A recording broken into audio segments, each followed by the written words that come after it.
हरियाणा 1,85,000 करोड़ रुपए का कर्जदार हो गया है। अनएम्प्लॉयमेंट रेट जो बेरोजगारी दर जो हरियाणा में पहुंच गई है वो 33.6% हरियाणा में, ये आंकड़े बताते। आदाब, स्वागत है दोस्तों आज की इस वीडियो में आप सभी का। हरियाणा राज्य 2 मामलों में टॉप पर आ गया है। जी हाँ, सुनकर बहुत खुशी होती है जब नंबर 1 का नाम आता है कि हरियाणा 2 मामलों में नंबर 1 बन चुका है। लेकिन आपको इस पूरी सेपरेट वीडियो में बताएंगे कि हरियाणा आखिर किन 2 मामलों में नंबर 1 बना है। और जब नंबर 1 बनने की बात आती है तो ज़रा खुशी कुछ ज़्यादा हो जाती है, लेकिन इस नंबर 1 बनने के पीछे के राज को सुनकर के आप दुखी हो जाएंगे। आपको बता दें कि हरियाणा बेरोजगारी के मामले में नंबर 1 हो चुका है पूरे देश में। जी हाँ, सुनकर के बहुत दुख होता है, लेकिन ये हकीकत है। आप सही सुन रहे हैं कि हरियाणा बेरोजगारी के मामले में पूरे देश में नंबर 1 पहुंच गया है। और अनएम्प्लॉयमेंट रेट जो बेरोजगारी दर जो हरियाणा में पहुंच गई है वो 33.6% हरियाणा में, ये आंकड़े बताते हैं। एक बहुत बड़ी एजेंसी है उसने इसका खुलासा किया है। आपको बता दें कि जो खट्टर सरकार इस बड़े बड़े वादे करती रही थी, दावे करती रही थी कि हम पारदर्शिता के तहत हरियाणा में गवर्नमेंट दे रहे हैं और पूरे तरीके से सभी को नौकरी प्रोवाइड की जा रही हैं और बेरोजगारी को ख़त्म किया जा रहा है, वही राज्य 33.6% के आंकड़ों के साथ बेरोजगारी के मामले में नंबर 1 है।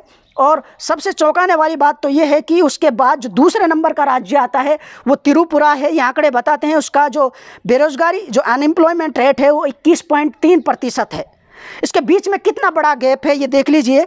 आपको बता दें कि 2017 में यानी पिछले साल जब पहले कार्यकाल में बीजेपी की सरकार थी तो उसका जो बेरोजगारी का जो रेट था वो आंकड़े थे 29% थे, लेकिन 4% इस कार्यकाल में बढ़ चुके हैं।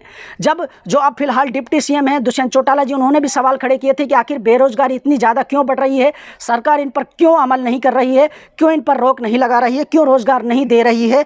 लेकिन आपको बता दें कि अब वही डिप्टी सीएम हैं, अब क्यों ना उस पर भी सवाल खड़े हों। आपको बता दें कि एक और बहुत बड़ा जो खुलासा जो हम करने वाले हैं वो भी हम आपको बताएंगे।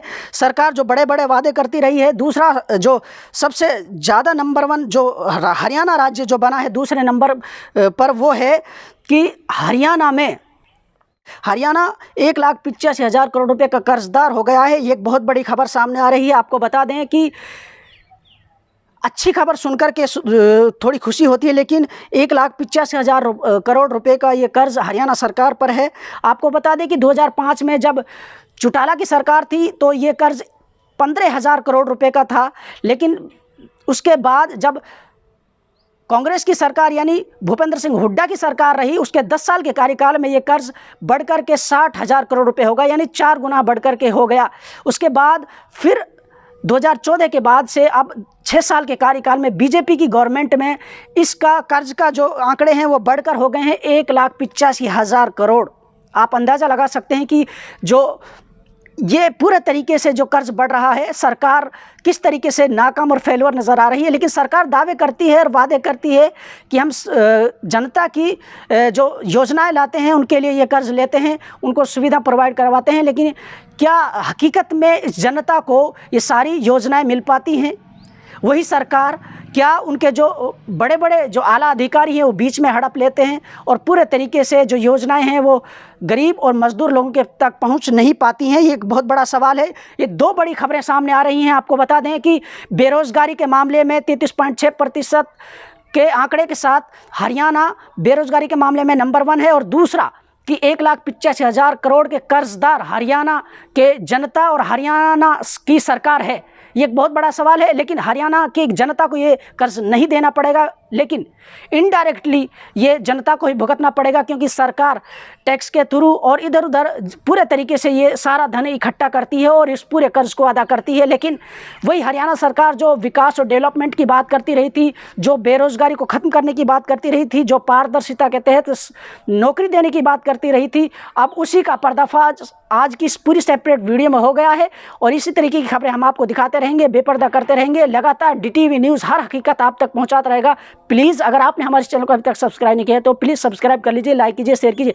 अगर आप अपनी राय देना चाहते हैं तो कमेंट्स बॉक्स में जाकर अपनी राय ज़रूर दर्ज करवाएं और आप हमें किसी भी तरीके से हमारे इस चैनल को सपोर्ट कर सकते हैं। आज के लिए बस इतना ही, फिर मुलाकात होगी किसी नए मुद्दे, नई वीडियो और नए टॉपिक के साथ। तब तक के लिए शुक्रिया।